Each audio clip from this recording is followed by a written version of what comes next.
নমস্কার, শুভ সন্ধ্যা। শাশ্বতী সিনেটক্সে আপনাদের সবাইকে স্বাগত। আপনারা শুনছেন অভিজ্ঞান গাঙ্গুলির একদা আর্যাবর্তের দ্বিতীয় অধ্যায় দৈবাস্ত্র। আজ তৃতীয় পর্ব শুরু করি। তোমরা সকলে প্রস্তুত?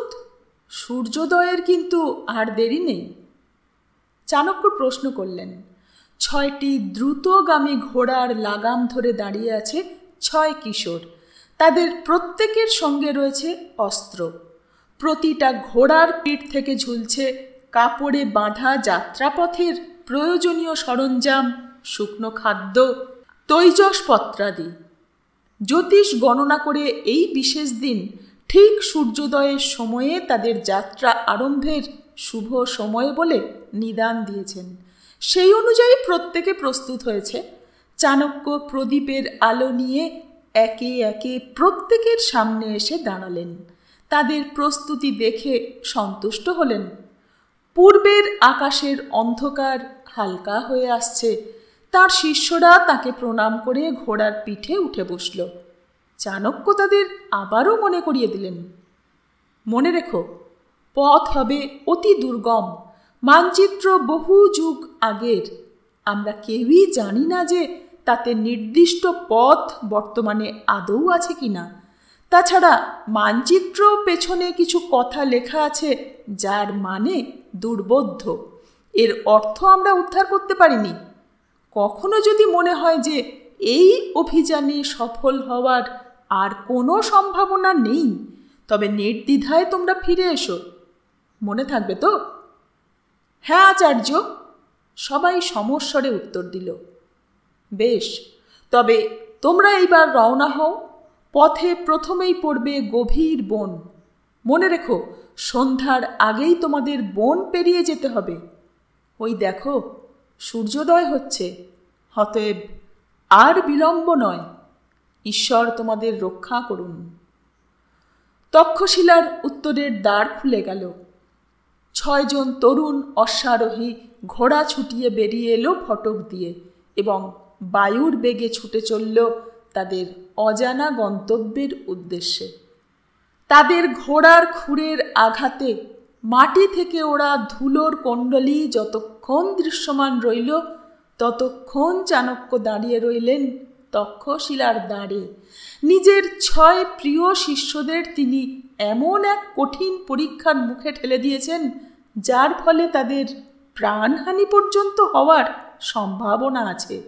একবারের জন্যে কিছুটা দুর্বল হলেন বিষ্ণুগুপ্ত চাণক্য। ভাবলেন, তিনি কি কিছু ভুল করলেন? তার ছাত্ররা কিশোর মাত্র, তাদের এই বিপদের মুখে ঠেলে দেওয়া কি উচিত হলো? কিন্তু পর মুহূর্তেই মন শক্ত করলেন তিনি। না, এই পরীক্ষায় এই 6 জনকে উত্তীর্ণ হতেই হবে, কারণ তাদের ওপরেই নির্ভর করছে একটা গোটা দেশের ভবিষ্যৎ। সফল হতেই হবে তার ছাত্রদের, বিশেষ করে চন্দ্রগুপ্তকে। এই অভিযানে তার ভূমিকা কি হয় তা দেখার অপেক্ষায় থাকবেন চাণক্য। চাণক্য মনে করেন যে আসল অধিনায়ক সে নয় যে নিজেকে সবার নেতা বলে দাবি করে। আসল অধিনায়ক সে যাকে অন্যরা নিজেদের নেতা বলে নির্বাচন করে। 6 জনের এই দলে কেউ চন্দ্রগুপ্তর চেয়ে বলশালী, কেউ আবার তার চেয়ে উৎকৃষ্ট যোদ্ধা। দলে তার চেয়ে বেশি অভিজ্ঞ, তার চেয়ে বেশি জনপ্রিয় সদস্য আছে। কিন্তু যদি চাণক্যর নির্বাচন সঠিক হয়ে থাকে, তবে এই সবার সম্মুখে নিজেকে অধিনায়ক হিসেবে প্রমাণ করতে সক্ষম হবে চন্দ্রগুপ্ত। আর এই পরীক্ষায় যদি সে সফল না হয়, তবে চাণক্য জানবেন যে আবারও তার নির্বাচনে ভুল ছিল। আবার শূন্য থেকে শুরু করতে হবে সব কিছু। চাণক্যর মনে পড়ল বহু বছর আগের সেই দিনের কথা, যেদিন তিনি খুঁজে পেয়েছিলেন চন্দ্রগুপ্তকে। সেই দিন ঈশ্বরের কাছে তিনি ইঙ্গিত চেয়েছিলেন। ঈশ্বর তাকে সেই ইঙ্গিত দিয়েছিলেন চন্দ্রগুপ্তর মধ্যে দিয়ে। তাই আজ এত বছর পর তিনি আরও একবার ঈশ্বরের কাছে প্রার্থনা করলেন, হে ঈশ্বর, রক্ষা করো ওদের, সঠিক মার্গ দেখাও ওদের। 4. জঙ্গল অবধি খুব দ্রুত গতিতে চললেও জঙ্গলে প্রবেশ করার পর ঘোড়ার গতি কমাতে হলো, কারণ এত গাছ লতার মধ্যে ঘোড়া দৌড় করানো সম্ভব নয়। দলে সবার সম্মুখে চলেছে শশাঙ্ক, কারণ সেই সব থেকে ভালো মানচিত্র দেখে পথ নির্দেশ দিতে পারে। অতএব সেই আগে ঘোড়ার পিঠে এগিয়ে চলেছে। তার হাতে ধরা মানচিত্র ও সূর্যের অবস্থান অনুযায়ী দিক নির্ণয় করছে, কিন্তু বারবার গাছের ডাল ও লতার জন্যে হাতে মানচিত্র নিয়ে এগোতে তার অসুবিধে হচ্ছে। চন্দ্রগুপ্ত বলল, জীবসিদ্ধি, আমার সঙ্গে এগিয়ে চলো। লতা ও গাছের ডালের জন্যে শশাঙ্কর অসুবিধা হচ্ছে। আমরা সম্মুখে তরবারি দিয়ে ডাল আর লতা কেটে পথ পরিষ্কার করতে করতে এগিয়ে চলি, যাতে শশাঙ্ক মানচিত্রে মনোনিবেশ করে এগোতে পারে আমাদের পেছনে। কথাটা বলেই চন্দ্রগুপ্ত এগিয়ে এলো ঘোড়া নিয়ে। তার পেছনে এগোলো জীবসিদ্ধি। দুজন দু ধার থেকে পথ পরিষ্কার করতে লাগলো তরবারির কোপে। তাদের পেছনে শশাঙ্কর নির্দেশ মতো এগোলো বাকি 3 জন। শশাঙ্ক বলল, মানচিত্র অনুযায়ী অদূরে একটি নদী পড়বে, সেটা পেরোতে হবে। কিভাবে? প্রশ্ন করল পুরুষদত্ত। শশাঙ্ক উত্তর দিল, যাত্রীদের মুখে শুনেছি এর ওপর একটি সেতু আছে। কাঠ ও দড়ি দিয়ে বানানো হলেও ঘোড়ার গাড়ি পেরিয়ে যেতে পারে, অতএব অসুবিধা হওয়ার কথা নয়। কিছুক্ষণ আরও পথ ধরে এগোতেই শশাঙ্কর কথা মতো একটি নদীর সামনে এসে পড়ল তারা। জঙ্গলের ও পাহাড়ের বুক চিরে বয়ে চলা খরস্রোতা নদী। শশাঙ্ক একদিকে হাত তুলে বলল, যতদূর জানি ওদিকে সেতু আছে। সেই দিকে আরও কিছুটা এগিয়ে গিয়েই সবাইকে থমকে দাঁড়াতে হলো, কারণ সেতুটা তারা খুঁজে পেয়েছে ঠিকই, কিন্তু সেই সেতু ওপার থেকে ছিঁড়ে গিয়েছে। এপার থেকে আলগা ঝুলে আছে পাহাড়ের গা বেয়ে। অতএব নদী পারাপারের আপাতত কোনো পথ নেই। শশাঙ্ক চিন্তিত ভঙ্গিতে বলল, এ পথে কয়েকদিন আগেই একদল বণিক এসেছিল গান্ধারে। তাদের মুখেই এই পুলটার কথা শুনেছিলাম। তার মানে গত কয়েকদিনের মধ্যেই এটা ছিঁড়েছে। আদিত্য বলল, সে তো বুঝলাম, কিন্তু এখন উপায় কি ভ্রাতারা? পুরুষদত্ত উত্তর দিল, আমরা জঙ্গল থেকে কাঠ কেটে ভেলা বানাতে পারি, তারপর একে একে পার হয়ে যাব ঘোড়া সমেত। চন্দ্রগুপ্ত 2 দিকে ঘাড় নেড়ে বলল, তা হয় না ভ্রাতা, কারণ এতে প্রচুর সময় লাগবে। আমাদের হাতে সময় নেই। দেখো আকাশের দিকে, দিনের শেষ প্রহর শুরু হয়ে গিয়েছে। এই জঙ্গলে সন্ধ্যা নামলেই বিপদ। বন্য জানোয়ারের শিকার হতে হবে আমাদের। আমরা গাছের ওপর বসে রাত কাটিয়ে দিতে পারি। চন্দ্রগুপ্ত আবারও অসম্মতি জানালো। আমরা হয়তোবা গাছের ওপর রাত্রি যাপন করতে পারি, কিন্তু আমাদের অশ্ব রাত্রি হলেই হায়না বা অন্য বন্যজন্তুরা তাদের ছিঁড়ে খাবে। বিনা অশ্বে আমাদের এই অভিযানে সাফল্যের সম্ভাবনা অর্ধেক হয়ে যাবে।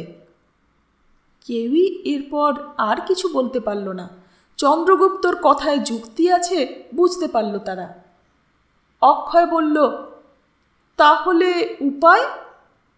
চন্দ্রগুপ্ত ওপারের দিকে কিছুক্ষণ স্থির তাকিয়ে থেকে বলল, একটি উপায় আছে। কি উপায়? প্রত্যেকেই আগ্রহ নিয়ে জিজ্ঞেস করল। চন্দ্রগুপ্ত আরও খানিকটা ভেবে বলল, সেতুর দড়ি ওদিক থেকে ছিঁড়ে গিয়েছে। আমাদের মধ্যে যদি একজনও ওপারে পৌঁছে যেতে পারি, তবে ওই দিক থেকে সেটা আবার মেরামত করে বেঁধে দেওয়া সম্ভব হবে সহজেই। এ কি অসম্ভব কথা বলছো তুমি চন্দ্র? ওপারে আমাদের মধ্যে কেউ পৌঁছবে কিভাবে? সেতুটাই তো নেই। নৌকা বানাতে সময় লাগবে, আর এই নদী সন্তরণের প্রশ্নই আসে না। দেখো কি প্রচণ্ড খরস্রোতা এই নদী। পুরুষদত্তর কথায় চন্দ্রগুপ্ত উত্তর দিল, এই অসম্ভব কার্য তুমিই একমাত্র সম্ভব করতে পারো পুরুষদত্ত। আমি? হ্যাঁ, তুমি। ওই দেখো, ওপারে একটি বৃক্ষ দেখা যাচ্ছে। একটি বানের সঙ্গে দড়ি বেঁধে যদি ওই বৃক্ষের ডালের মাঝখান দিয়ে গলিয়ে দেওয়া যায় তবে কিন্তু এপার ওপার দড়ি পথ তৈরি হবে। আমি তোমায় এই দীর্ঘ সময় ধরে একজন উৎকৃষ্ট ধনুর্ধর হয়ে উঠতে দেখেছি ভ্রাতা। আমি নিশ্চিত এই কঠিন লক্ষ্যভেদ কেউ পারলে একমাত্র তা তুমিই পারবে। পুরুষদত্ত কিছুক্ষণ ওপারে গাছের দূরত্ব ও দুটি মজবুত ডালের মাঝের অংশটা দেখে নিয়ে মনে মনে হিসেব করে নিল। তারপর বলল, তা হয়তো আমি পারবো। একটি দড়ির মাধ্যমে ওপারে যাবে কে? দড়ি ছিঁড়ে যেতে পারে, গাছের ফাঁকে আটকে থাকা বানটাও ভেঙে যেতে পারে। হ্যাঁ, সে সম্ভাবনা থেকেই যায়, আর সেই কারণেই আমি ওই দড়ি ধরে ওপারে যাব, কারণ আমাদের সবার মধ্যে আমারই দেহের ওজন সবচেয়ে কম। শশাঙ্ক বলল, কিন্তু চন্দ্র, এ যে বড় বেশি ঝুঁকি নেওয়া হয়ে যায়। একবার তোমার হাত ফসকালে যে নিশ্চিত মৃত্যু।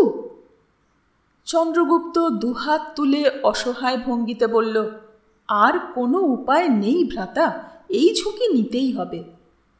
আদিত্য বলল, কিন্তু তাতেই বা লাভ কি? সেতু যে এপার থেকে ঝুলে আছে, ওটার ও মাথা ওপারে পৌঁছবে কিভাবে? চন্দ্রগুপ্ত মৃদু হেসে বলল, সেই কাজটা করতে তোমার এবং অক্ষয়ের সাহায্য লাগবে। কিভাবে? শোনো বলছি। ভ্রাতা আদিত্য, তুমি গোটা পুলটা টেনে এপারে তোলো। আমি ওপারে পৌঁছে গেলে তুমি তোমার সর্বশক্তি প্রয়োগ করে সেটাকে ওদিকে ছুঁড়ে দেবে। ঠিক সেই মুহূর্তে অক্ষয় সজোরে নিজের ভল্ল ছুঁড়ে দেবে ওটার দিকে। ভল্ল দ্বারা ওটাকে বিদ্ধ করবে আকাশে। তোমার বাহুবল ও তোমার ভল্লর আঘাতের সম্মিলিত জোরে সেতুর ওই অংশ ভল্লবিদ্ধ হয়ে ওপারে ঠিকই পৌঁছবে। এটা অসম্ভব। আমার কিন্তু মনে হয় এতে কাজ হবে। ব্যাপারটা অসম্ভব নয়, কিন্তু অত্যন্ত কঠিন ও ঝুঁকিপূর্ণ। সবাই নিজেদের মধ্যে আলোচনায় ডুবে গেল। চন্দ্রগুপ্ত তাদের থামিয়ে বলল, শান্ত হও ভ্রাতাগণ, দেখো সময় পেরিয়ে যাচ্ছে, জল্পনার সময় এটা নয়। পুরুষদত্ত, তুমি তৈরি হও। জীবসিদ্ধি, তোমার কাছে দড়ি আছে, ওটা নিয়ে এসো। চন্দ্রগুপ্ত নিজের হাতে কাপড় বাঁধতে শুরু করল। জীবসিদ্ধি দড়ি নিয়ে এসে সেটি একটি ভারী মজবুত বানের সঙ্গে বেঁধে দিল। সেটা হাতে নিয়ে ওজন অনুমান করে ধনুতে চড়িয়ে গুণ টানল পুরুষদত্ত। অনেকটা পেছন অবধি গুণ টেনে ধরল পুরুষদত্ত। কয়েক মুহূর্ত পাখির চোখের মতো সে শুধুই দেখতে পেল গাছের দুটি ডালের মাঝের অংশটা। আঙুল থেকে ধনুর গুণ ছাড়তেই টঙ্কার ধ্বনি উঠল এবং মুহূর্তে দড়ি বাঁধা তীর ছুটে গেল লক্ষ্যের দিকে। নির্ভুল নিশানায় তীর ঢুকে গেল গাছের দুটো ওয়াই আকারের ডালের মধ্যে দিয়ে। এই দৃশ্য দেখে সবাই হর্ষধ্বনি করে উঠল। দড়ির এই মাথাটা শক্ত করে বাঁধা হলো এপারের একটি গাছের সঙ্গে। কাপড় বাঁধা হাত দুটোর সাহায্যে এইবার দড়ি ধরে ঝুলে পড়ল চন্দ্রগুপ্ত। এগোতে লাগলো নদীর ওপর দিয়ে।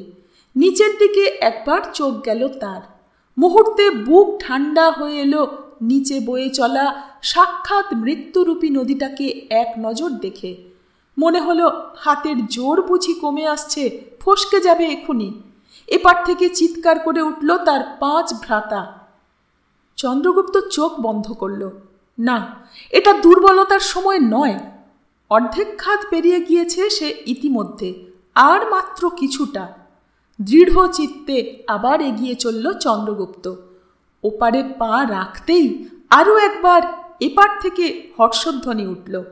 চন্দ্রগুপ্ত ইশারা করল পরবর্তী পদক্ষেপের। ঝুলন্ত কাঠের অংশ আগেই তোলা হয়েছে। এইবার অনেকটা যেভাবে মৎস্য শিকারী নদীর ওপর জাল ছুঁড়ে দেয়, ঠিক সেই ভঙ্গিতে নিজের সমস্ত শারীরিক বল প্রয়োগ করে দড়ি বাঁধা কাঠের কাঠামোটাকে ছুঁড়ে দিল আদিত্য। হাতে ভল্ল নিয়ে তৈরি ছিল অক্ষয়। ভল্ল গিয়ে মাঝ আকাশে বিদ্ধ করল সেতুর কাঠের একটি অংশ এবং সেই দুটি একসঙ্গে এসে বিদ্ধ হল ওপারের মাটিতে। চন্দ্রগুপ্ত দড়ি দিয়ে পুলটা খুঁটির সঙ্গে বেঁধে দিল। প্রথমে ওপারে পাঠানো হলো একটি একটি করে ঘোড়াকে, কারণ এ অবস্থায় ঘোড়া সমেত আরোহীর ওজন এই কাঠের সেতুর উপর না দেওয়াই উচিত। ঘোড়া পেরিয়ে যেতে একে একে সেতু পার করল অন্য 5 জন। এপারে এসে পুনরায় তারা অশ্বারোহণ করল। জীবসিদ্ধি কিছুটা পিছিয়ে পড়ছিল, সে সেতুও পার করেছে সবার শেষে। চন্দ্রগুপ্ত লক্ষ্য করেছে যে অন্যরা যখন ঘোড়ায় চড়ছে তখনও জীবসিদ্ধি সেতুর কাছে দাঁড়িয়ে কি যেন করছে। জীবসিদ্ধি পিছিয়ে পড়েছে দেখে চন্দ্রগুপ্ত নিজের ঘোড়ার গতি কমালো। জীবসিদ্ধির মুখে চিন্তার রেখা সে দেখতে পেয়েছে। অন্যরা সেদিকে খেয়াল না করেই এগিয়ে গিয়েছে। জীবসিদ্ধি পাশাপাশি আসতে চন্দ্রগুপ্ত মৃদু হেসে বলল, কি দেখলে ভ্রাতা? জীবসিদ্ধি গম্ভীর হলো, বলল, সেতুর দড়ি ছিঁড়ে যায়নি, দেখেই বোঝা যায় ওটা কাটা হয়েছে। অতএব আমাদের কয়েকদিন পূর্বেই কেউ পুল পার করে সেতুর রশি কেটে দিয়ে গিয়েছে, যাতে অন্য কেউ নদী পার করতে না পারে। চন্দ্রগুপ্ত সামনের দিকে তাকিয়ে উত্তর দিল, জানি, আমিও দেখেছি, কিন্তু ব্যাপারটা যে আমাদেরই আটকাতে করা হয়েছে এরকম কোনো প্রমাণ নেই। অতএব এখনই এই নিয়ে চিন্তিত হয়েও না ভ্রাতা জীবসিদ্ধি, অন্যদের আপাতত জানানোর প্রয়োজন নেই। 5 বেশ কয়েকদিন পার হয়েছে। জঙ্গল পাহাড় ঘেরা বিপদ সংকুল পথ পেরিয়ে গন্তব্যের দিকে এগিয়ে চলেছে 6 কিশোর যোদ্ধা। প্রায় অর্ধেক পথ অতিক্রম করেছে তারা। এক অচেনা উপত্যকায় রাত্রে বিশ্রাম নিচ্ছে 5 জন। প্রহরায় জেগে আছে শশাঙ্ক। পেছন থেকে কারুর হেঁটে আসার শব্দে ফিরে তাকালো সে। চন্দ্রগুপ্ত এসে তার কাঁধে হাত রেখে বলল, রাত্রির শেষ প্রহর শুরু হয়েছে ভ্রাতা, তুমি এবার বিশ্রাম নাও, আমি প্রহরায় থাকি। শশাঙ্কর ঘুম পাচ্ছিল এমনিতেই, তাই সে দ্বিরুক্তি না করে উঠে দাঁড়ালো এবং আগুন ঘিরে যেখানে অন্যরা ঘুমিয়ে আছে সেদিকে এগিয়ে গেল। কিন্তু মাত্র কয়েক পা এগোতে পারল সে। তারপরেই হঠাৎ টলে উঠল তার পা, সংজ্ঞাহীন হয়ে ভূপাতিত হলো পর মুহূর্তে। দৃশ্যটা দেখে চমকে উঠে দাঁড়ালো চন্দ্রগুপ্ত। কি হলো ব্যাপারটা? শশাঙ্কর দিকে এগিয়ে যেতে গিয়ে হঠাৎ অদূরে জঙ্গলের মধ্যে কিছু নড়াচড়ার শব্দ পেয়ে মুহূর্তে সজাগ হয়ে উঠল চন্দ্রগুপ্ত। হাতে ততক্ষণে উঠে এসেছে তরবারি। পরক্ষণেই চন্দ্রগুপ্তর বাম কাঁধের কাছে কীট দংশনের মতো হালকা একটা জ্বলনের অনুভূতি হলো। সেখানে হাত দিতে চন্দ্রগুপ্ত টের পেল তার কাঁধে গেঁথে আছে একটি ক্ষুদ্র কাঠের শলাকা। সেটা টেনে বের করে আনল। কি ঘটছে তা সম্পূর্ণ অনুমান করতে পারল চন্দ্রগুপ্ত। বিষযুক্ত শলাকা এটা। কেউ বা কারা যেন জঙ্গলের মধ্যে থেকে বিষাক্ত শলাকা ছুঁড়েছে বাঁকনল দিয়ে। শশাঙ্ক ও তার সঙ্গীরা হয় অচৈতন্য অথবা মৃত। চন্দ্রগুপ্তর শরীরে বিষ প্রভাব ফেলে না, তাই সে এখনও সজাগ দাঁড়িয়ে আছে। অন্যথায় এতক্ষণে সেও শশাঙ্কর মতোই মাটিতে লুটিয়ে পড়ত। শলাকা কোন দিক থেকে এসেছে তা অনুমান করে তরবারি তুলে জঙ্গলের দিকে এগোলো সে। শলাকা বিদ্ধ হওয়া সত্ত্বেও চন্দ্রগুপ্তকে সংজ্ঞাহীন হতে না দেখে শত্রুরাও বিস্মিত হয়ে পড়েছিল, কিন্তু তাকে তরবারি হাতে আক্রমণে উদ্যত হতে দেখে তারা এবার জঙ্গলের আড়াল থেকে বেরিয়ে এলো। দূরে জ্বলতে থাকা আগুনের আলোয় চন্দ্রগুপ্ত দেখল তার সম্মুখে এসে দাঁড়িয়েছে একদল উলঙ্গ পুরুষ। তাদের কারুর হাতে কাঠ কেটে বানানো তীরধনুক, অন্যদের হাতে গাছের ডালের মাথায় বড় পাথর বেঁধে বানানো গদা। একজন এখনো বাঁকনল ধরে আছে মুখে। ওতে ফুঁ দিতেই আরও একবার একটি ছোট্ট শলাকা ছুটে এলো চন্দ্রগুপ্তর দিকে। অত্যন্ত ক্ষিপ্রতার সঙ্গে সেগুলোর পথ থেকে সরে গিয়ে নিজেকে রক্ষা করল সে। লোকগুলোর মুখে ও শরীরে ভেষজ রং দিয়ে অদ্ভুত নকশা আঁকা। চন্দ্রগুপ্তর বুঝতে বাকি রইল না এরা অসভ্য জঙ্গলির দল। এরা অতি হিংস্র ও ভয়ঙ্কর। ধনুকে তীর লাগিয়ে তারা আক্রমণের প্রস্তুতি নিচ্ছে। দ্রুত সিদ্ধান্ত নিল চন্দ্রগুপ্ত। অন্তত 50 জন বা আরও বেশি জঙ্গলি আছে এদের দলে। এতজনের সঙ্গে সে যুদ্ধে কোনোভাবেই পেরে উঠবে না। যদি তার সঙ্গীরা ইতিমধ্যে মারা গিয়ে থাকে তবে তার কিছুই করার নেই, কিন্তু যদি তারা সংজ্ঞাহীন হয়ে থাকে তবে তাদের বন্দি করবে জঙ্গলিরা। সেক্ষেত্রেও তাদের বাধা দিতে পারবে না চন্দ্রগুপ্ত। অতএব এখানে যুদ্ধ বৃথা। এখন সর্বপ্রথমে আত্মরক্ষা করতে হবে। চন্দ্রগুপ্ত উল্টো দিকে জঙ্গলের দিকে দ্রুত ছুটে গিয়ে অন্ধকারে অদৃশ্য হল। জঙ্গলিরা যুদ্ধের জন্য প্রস্তুত ছিল। তারা প্রত্যাশা করতে পারেনি যে প্রতিপক্ষ হঠাৎ পলায়ন করবে। অতএব কয়েক মুহূর্ত তারা কিংকর্তব্য বিমূঢ় হয়ে দাঁড়িয়ে রইল। তারপর তাদের দলপতি অজানা ভাষায় আদেশ দিতে তারা ছুটল চন্দ্রগুপ্তর সন্ধানে।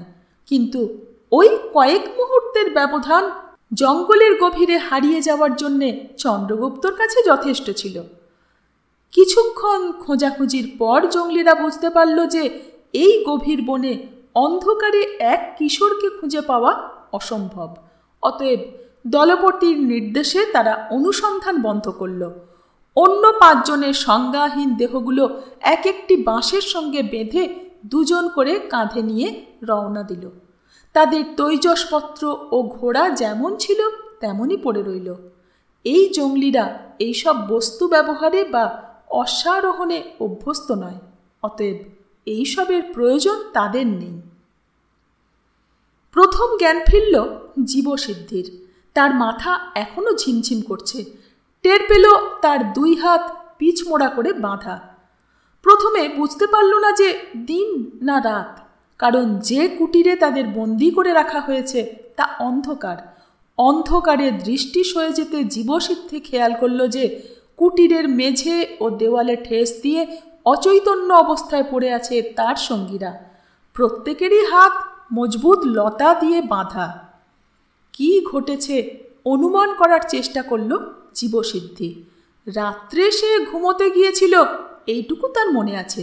তারপর সে কিভাবে এই স্থানে এলো তা তার অজানা।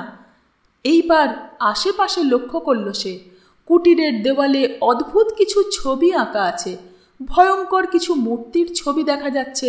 যেমন একটি ছবিতে এক নেকড়ে মুখ পিশাচরূপী মূর্তি, যে গোলাকার বস্তুটা মুখের ওপর ধরে কিছু একটা পান করছে সেটা সম্ভবত একটি কাটা মুন্ডু, আর তা থেকে যে ধারা নেমে এসেছে নেকড়ে মানুষের মুখে তা বোধহয় রক্ত। হঠাৎ এক পাশ থেকে মৃদু গোঙানির আওয়াজ শুনে সেদিকে তাকিয়ে জীবসিদ্ধি দেখল শশাঙ্কর জ্ঞান ফিরছে। সেও চোখ খুলে কিছুক্ষণ আশেপাশের পরিস্থিতি বোঝার চেষ্টা করল। কুটিরে আরেকটু আলো থাকলে জীবসিদ্ধি দেখতে পেত যে দেওয়ালে নেকড়ে মানুষের ছবিটা দেখেই শশাঙ্কর চোখে আতঙ্ক খেলে গেল। শশাঙ্ক, তুমি কি জেগেছ? জীবসিদ্ধি ফিসফিস করে প্রশ্ন করল। উত্তরে অন্ধকার কোণ থেকে হুম জাতীয় শব্দ এলো। জীবসিদ্ধি আবার বলল, রাত্রে কোনোভাবে আমাদের অচৈতন্য করে কেউ বা কারা বন্দি করেছে বলে মনে হচ্ছে। কুটিরের ছবি আঁকার ধরন দেখে মনে হয় কোনো জঙ্গলি উপজাতি। শশাঙ্ক এইবার কথা বলল, কোনো সাধারণ উপজাতি এরা নয় জীবসিদ্ধি, এরা হোরা উপজাতি। এদের বিষয়ে আমি কিছু পুঁথিতে পড়েছি। এই ঘরটি আসলে ওদের আরাধ্য দেবতার প্রতি উদ্দেশ্য করা মন্দিরের অংশবিশেষ। এই রক্তলোলুপ নেকড়ে মুখ দেবতার নাম হোর। শুনেছিলাম এই উপজাতি বিলুপ্ত হয়েছে, কিন্তু এই ভয়ঙ্কর উপজাতি যে রয়ে গিয়েছে তা জানা ছিল না। এরা ভয়ঙ্কর জাতি? তাহলে আমাদের হত্যা না করে বন্দি করল কেন? শশাঙ্ক কিছুক্ষণ চুপ থেকে কাঁপা গলায় উত্তর দিল, হোরের কাছে আমাদের বলি দেবে বলে। হোর নরমাংসভোজী রাক্ষস দেবতা। হোরা উপজাতিরা আদমখোর অর্থাৎ নরভোজী। এরা আমাদের বলি দিয়ে আমাদের মাংস ভক্ষণ করবে বলে জীবিত বন্দি করেছে। 6 সকাল গড়িয়ে বিকেল হলো। একে অন্যের কাঁধে চড়ে ওপরের উঁচু একটি ছোট জানালা দিয়ে বাইরে কয়েকবার দেখেছে তারা। যা বুঝেছে তাতে মনে হয়েছে উৎসবের প্রস্তুতি নিচ্ছে নরভক্ষকগুলো। সম্ভবত এতজন বন্দী একসঙ্গে ধরা পড়ার ফলেই আজকে তাদের মহাভোজের আয়োজন করা হচ্ছে। আজ রাত্রেই তাদের কেটে খাবে এই জঙ্গলি রাক্ষসরা। তাদের বন্দিশালার বাইরে সর্বদা 6 জন জঙ্গলি প্রহরারত থেকেছে। তারা সশস্ত্র, প্রত্যেকের হাতে হয় ভারী প্রস্তর নির্মিত মুশল অথবা প্রস্তরের ধারালো ফলাযুক্ত ভল্ল। অস্ত্রগুলো অপটু হাতে তৈরি হলেও সেগুলো নিঃসন্দেহে প্রাণঘাতক। অতএব পলায়নের চেষ্টা বৃথা বুঝেই 5 জন সে চেষ্টা করেনি। তাছাড়া সকাল থেকে তাদের আহার বা জল দেওয়া হয়নি। এই দুর্বল অবস্থায় কোনোভাবেই একদল বর্বরের সঙ্গে যুদ্ধ করে জেতা সম্ভব নয়। সন্ধ্যা হয় মৃত্যু আসন্ন বুঝতে পেরে প্রায় হাল ছেড়ে দিয়েছে তারা। ঠিক এই সময়ে দূরে কোথাও কোলাহলের শব্দ শুনতে পেল ওরা। শশাঙ্ক প্রথম বলল, কিসের যেন কোলাহল শুনতে পাচ্ছ? কয়েকজন চিৎকার করছে না? সবাই কান পেতে শুনতে পেল যে গ্রামের দিক থেকে লোকজনের দ্রুত পদে যাতায়াত ও অনেক পুরুষ ও নারী কণ্ঠের আওয়াজ আসছে। জীবসিদ্ধি, দেখো তো কি ব্যাপার বলে আদিত্য হাঁটুর ওপর বসে জীবসিদ্ধিকে তার কাঁধে পা রাখার জায়গা করে দিল। আদিত্যর কাঁধে ভর করে ওপরের ছোট জানালা দিয়ে উঁকি দিল জীবসিদ্ধি। আগুন লেগেছে, এদের গ্রামের কিছু বাড়িতে আগুন লেগেছে, তাই সবাই ওই দিকে ছুটছে। জীবসিদ্ধি নেমে এলো। ঠিক তখনই তাদের বন্দিশালার দ্বারের ঠিক বাইরে ধূপ জাতীয় শব্দ হলো। তারপর চিৎকার করে একজন জঙ্গলি কিছু একটা বলতে গেল, কিন্তু তার কথা যেন মাঝ পথেই থেমে গেল। কিছুক্ষণ বাদেই বাইরে থেকে দ্বার খোলার শব্দ এলো। শশাঙ্ক বলল, প্রস্তুত থাকো, হতে পারে আমরা নিরস্ত্র, কিন্তু বিনা যুদ্ধে প্রাণ দেব না। যতজন রাক্ষসকে সম্ভব নিজেদের সঙ্গে পরপারে নিয়ে যাব। প্রত্যেকেই অসম যুদ্ধের জন্যে প্রস্তুত হয়ে দাঁড়ালো। দ্বার খুলে গেল এক ধাক্কায়। কেউ একজন দাঁড়িয়ে আছে দ্বারে, যাকে অন্ধকারে ঠিক দেখা গেল না এক মুহূর্তে, কিন্তু পরক্ষণেই একটি পরিচিত কণ্ঠস্বর তাদের উদ্দেশ্যে বলল, তোমরা ঠিক আছো তো? এখনই পালাতে হবে, জঙ্গলিগুলো ফিরে আসার আগেই। চন্দ্রগুপ্ত! সবার মুখ থেকে একসঙ্গে নামটা উচ্চারিত হলো। আমার পিছু পিছু চলো, শীঘ্র বলেই পেছন ফিরে জঙ্গলের দিকে ছুটল চন্দ্রগুপ্ত। 2 জন মৃত বা সংজ্ঞাহীন প্রহরী দ্বারের বাইরেই পড়েছিল। বন্দীরা বুঝল তাদেরই ভারী শরীরের পতনের শব্দ হয়েছিল একটু আগে। তাদের টপকে চন্দ্রগুপ্তর পিছু নিল অন্য 5 জন। এই আগুন কি তবে? অক্ষয়ের প্রশ্ন শেষ হওয়ার আগেই চন্দ্রগুপ্ত উত্তর দিল, হ্যাঁ, কাল রাত্রি থেকেই আমি এদের পিছু নিয়ে এখানে এসেছিলাম। জঙ্গলের ভেতরের রাস্তাটা ভালোভাবে চিনে নিয়েছি সেই সুযোগে। সারা দিন শুধু সুযোগের অপেক্ষায় ছিলাম, কিন্তু প্রতি মুহূর্তে তোমাদের বন্দিগৃহর বাইরে 5 বা 6 জন নররাক্ষস প্রহরায় ছিল। তাছাড়া আমি অপেক্ষা করছিলাম অন্ধকার হওয়ার। গ্রামের কিছু বাড়িতে আগুন দিলাম, যাতে এই জঙ্গলিরা বিভ্রান্ত হয়ে গ্রামের দিকে চলে যায়। ঠিক তাই হলো। 2 জন প্রহরী রেখে বাকিরা গ্রামের দিকে ছুটে চলে গেল। সেই সুযোগে এই 2 জনকে কাবু করে তোমাদের মুক্তি দিলাম। জয় হোক, জয় হোক চন্দ্রগুপ্তর! আনন্দে চিৎকার করে উঠল আদিত্য। এতগুলো কথার মাঝে কেউ তাদের দৌড়ের গতি কম করেনি। চন্দ্রগুপ্ত বলল, এখনই খুশি হয়েও না ভ্রাতা, ওরা এখনই টের পাবে যে তাদের শিকার পালিয়েছে। ওরা পিছু নেবে। এই জঙ্গল ওদের কাছে হাতের তালুর মতো পরিচিত। অতএব ওরা আমাদের চেয়ে দ্বিগুণ দ্রুতগামী এই বনপথে। ওরা আমাদের ধরে ফেলবে যদি না আমরা আমাদের অস্ত্র অবধি তার আগে পৌঁছতে পারি। কথা শেষ হতেই ফেলে আসা গ্রামের দিক থেকে একটি অদ্ভুত শব্দ ভেসে এলো, যেন কোনো অচেনা জন্তু বা পাখি ডেকে উঠল। যদিও শব্দটা আসলে কোনো জন্তু বা পাখির নয়। একজন জঙ্গলি বন্দিশালায় ফিরে এসে 2 নিহত সঙ্গী ও খোলা দ্বার দেখে নিজের 2 হাত মুখের ওপর ধরে এই বিচিত্র শব্দ সৃষ্টি করল। জীবসিদ্ধি বলল, ওটাই সম্ভবত ওদের সংকেত শব্দ। এর মাধ্যমে জানাচ্ছে যে বন্দি পালিয়েছে, এবার ওরা পিছু নেবে। প্রত্যেকে আরও দ্রুত ছুটতে শুরু করলো, কিন্তু বন, লতা, গাছ তাদের বারবার গতিরোধ করছে। কিছুক্ষণ বাদেই তারা টের পেল যে তাদের পেছনে একদল ভারী পায়ের শব্দ দ্রুত এগিয়ে আসছে। এই অন্ধকার জঙ্গলে তাদের গতি যেন বায়ুর বেগে চলছে। তাদের থেকে পালিয়ে যাওয়া এই দুর্বল শরীরে 6 কিশোরের পক্ষে অসম্ভব। তবুও তারা প্রাণপণ ছুটতে শুরু করলো। জঙ্গলি নরখাদকরা বাস্তবিকই অনেকটা এগিয়ে এসেছিল। খুব শীঘ্রই পালিয়ে যাওয়া শিকার আবার তাদের হাতে ধরা পড়ত। এইবার আর জীবিত ধরার প্রয়োজনও তাদের নেই। এখন হত্যা করে টাটকা মাংস ভক্ষণ করবে তারা। প্রায় হাতের নাগালে ছিল তাদের শিকার। কিন্তু তখনই অকস্মাৎ অন্ধকার ভেদ করে এক ঝাঁক তীর ধেয়ে এলো তাদের দিকে। একদল শরবিদ্ধ হয়ে লুটিয়ে পড়ল মাটিতে। বাকিরা দাঁড়িয়ে গেল ঘটনার আকস্মিকতায়। কি করবে ভেবে ওঠার আগেই আরও এক ঝাঁক বান উড়ে এলো তাদের দিকে। তারপর আরও এক ঝাঁক। জঙ্গলে গাছের ডালে বসে একদল লোক পরপর তীর নিক্ষেপ করে চলেছে জঙ্গলিদের দিকে। কারা এরা? এরা কোথা থেকে এলো? এত কিছু ভাবার সুযোগ পেল না জঙ্গলিরা। বুঝতে পারল এর বেশি এগোতে গেলে তাদের অর্ধেক দল শেষ হয়ে যাবে এই অদৃশ্য শত্রুর বাণে। তাই তাদের দলপতি অচেনা ভাষায় নির্দেশ দিল পিছু হটার। পলায়নরত শিকারদের ধরার আশা ত্যাগ করে গ্রামের দিকে পিছিয়ে চলল নরখাদকের দল। যেখানে তাদের ঘোড়া আর অস্ত্রাদি রাখা ছিল সেখানে পৌঁছল ওরা 6 জন। দ্রুত জল পান করে ঘোড়ায় চড়ে বসল তারা। এই স্থান ত্যাগ করতে হবে। জীবসিদ্ধি জঙ্গলের পথের দিকে চেয়ে বলল, আশ্চর্য, জঙ্গলিরা হঠাৎ মাঝপথে আমাদের ধাওয়া করা বন্ধ করে দিল কেন? আমি তো ভেবেছিলাম এই যাত্রা মৃত্যু নিশ্চিত।